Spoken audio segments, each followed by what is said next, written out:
Warhammer 40,000 Lost Crusade is one of the most advanced map and numbers-based strategy games in the world right now. It has great graphics, cool-looking heroes, and follows the same pattern of time-based power progression so commonly seen in these types of games. So today I'm honored to be sponsored to give you 73 tips and tricks for this game.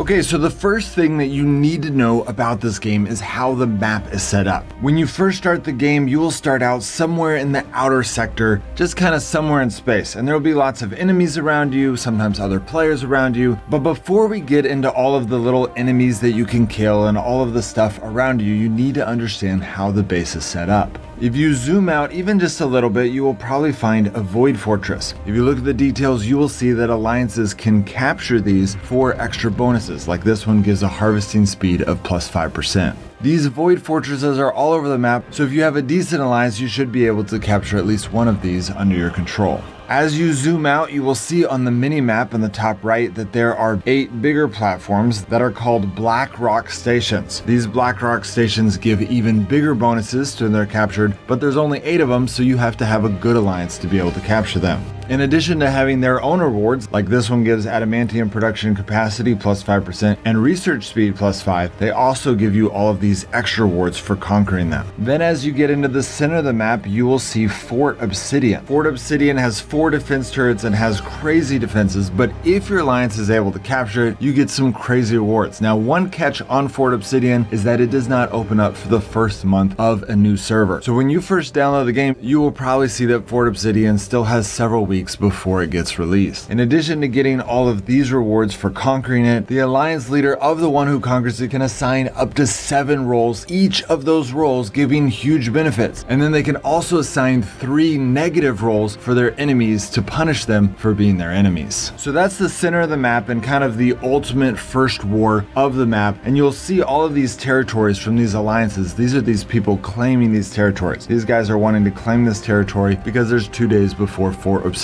opens on this server. But in order to get there, you obviously have to advance a lot in the game. So let me go over the 7 categories of advancing in this game. The first category is base development. As you level up your battle barge, you will get to unlock new areas of your base. These areas will allow you to build more buildings. Some of these buildings give you more resources. Some of these buildings can heal your troops or make your troops train faster. And then as you get to the center of your base, there's actually barracks that you train troops or defenses that help defend your platform from other players. There are a lot of things that they fit on this platform, but everything on here is important. So pay attention to each building and what it does. And then of course upgrade it when you get the resources to upgrade it. One of these buildings and the second category that we're going to talk about is the research facility. Your research facility has 5 different areas that you can research. For a competitive player, one of the most important things to research is your military tech. In addition to giving a lot of bonus percentages to your troops, making them stronger, you can also get up to 3 additional march slots, which is going to be very important as you continue to play the game. After that, the second most important would be base development. This tech tree has quite the variety of different buffs that it gives you, but overall one of its biggest contributions is allowing your base to build more troops faster. But of course, all of these tech trees are important at some level, and they get more expensive the further up you go, so sometimes it's better to go to a less important tech tree and upgrade a few of those before advancing really high on some of the more important tech trees. Base defense is generally agreed upon as the worst tech tree right now, but as players have reported this imbalance to the devs have said that they are going to hopefully change this here in the future. On that note, it is important to keep in mind that there is a huge defensive advantage in this game. When you are defending your base from someone else, a lot of your troops will get injured and you will be able to just heal them in your medical facility. Whereas if you were attacking another player's base, all of your troops end up dying. That is not true in the Void Fortress, Black Rock Station, and Fort Obsidian, but that is true for everything else in the game. Okay, so the third thing you need to keep in mind is your Heroes tab. You will see here that there are a lot of heroes in around the game, and some of these heroes are much better than other heroes. Here's a breakdown of which heroes are the best for PvP versus PvE, which ones are easier to get free to play versus those that you'll need to spend money to get. I got this information from Ruskovsky, who is a really good player in server 10. He's also really active on the Warhammer Discord server, as he's been helping out tons and tons of new players get introduced into this game. When you are leveling up your hero, there are 3 categories that you need to keep in mind. The first one is your hero star levels, which you can get up to 7 stars. In order to level up these stars, you have to have shards, which I will explain how to get these shards a little later on in the video. As you level up these stars, not only will it increase all of these stats, but it also gives them new skills that they can use in combat. For example, this skill right here, increasing all of your army's damage by 5%. It also allows you to level up these skills, making them more and more powerful. The second category that you can upgrade a hero is in your hero level. As you play several different things in the game, you will get these hero XP boosts, which as you use them, you can level up your hero. And then the last category involves improving their gear power by getting power armor shards. Just like XP boost, power armor shards are not gear specific. And the best way to get armored power shards is to do expeditions, which leads us to the fourth category of things that we do at our base. As you advance in these expeditions, you can either attack them using some of your energy, or once you've already completed them, especially if you've gotten a 3-star, you can just hit sweep, and when you hit sweep, it will use some of your stamina, but you will get the rewards that you would have gotten if you had actually completed that expedition. And you can see here that it is a great place to get power armor shards. You can also get some fragments, which is what is used for that very first part. So the goal is obviously to get as high of a level on these expeditions as you can, and then use all of your stamina every day. In addition to using all of your stamina every day, there are also stamina potions that you can get from some of these other aspects of the game that we've been talking about. The fifth category of things to do at your base is to do scan missions. The higher your scan level, the more advanced missions you are able to do, and the more advanced missions, the better the rewards.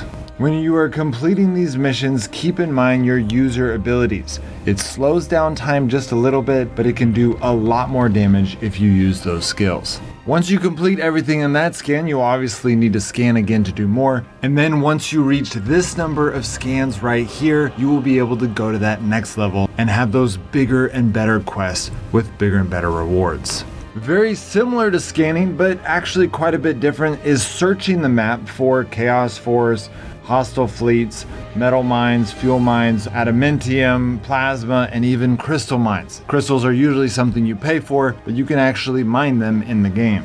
By searching for, in this case, a metal resource, you can go send your troops to go collect that resource. They will then go leave your base and go collect that resource, and then eventually return home with those resources if they are not sabotaged. This is where it's really helpful to be part of an alliance so that you know you're in a safe place. Chaos forces are things that you can do on your own, and hostile fleets are something you need to do with an alliance. Then the last thing I wanted to mention about your base is the Rogue Trader. The Rogue Trader comes every few hours, and when she comes, you should buy everything that you can that does not cost crystals. I also think you should buy the daily special because it only costs 1 crystal, which is usually a really good deal. This brings us into getting crystals. Now, the easiest way to get crystals is obviously just to spend money. That is the main currency of this game. And as someone who is being sponsored by this game, I would love it for these devs to be supported as much as possible. I do think it is great for players to support the devs of the games that they enjoy. But that being said, there are a few free ways to get crystals. The first way is to complete all of your daily missions. As you have more activity, you will see that they have crystal packs built in to the rewards of completing your daily missions. So this is the first way to get crystals. I already mentioned when we were talking about the map that you can search for crystal mines and go farm those. And then you can also get crystals by following YouTubers that cover this game, because the game offers codes like this one that if you fill in that code into the game, you will get some crystals for free. And lots of other YouTubers have codes like this one, so you can go and find them and follow them and put in those codes to get more and more crystals for free. To redeem this code, click on your avatar, click on settings, and then click redeem code. By typing in LCXJCF and hitting confirm, you will see that it sends you a gift in your mail. So that's it, guys. Hope that helps you get started on this game. Obviously, there is a lot that I did not cover in this video because there is a lot to this game. There are so many different buildings that I was not able to cover. So perhaps in the future, I will be able to make an advanced tips and tricks video for this game and cover a lot of the stuff that I was not able to cover in this video. All right, guys, I'll see you next time.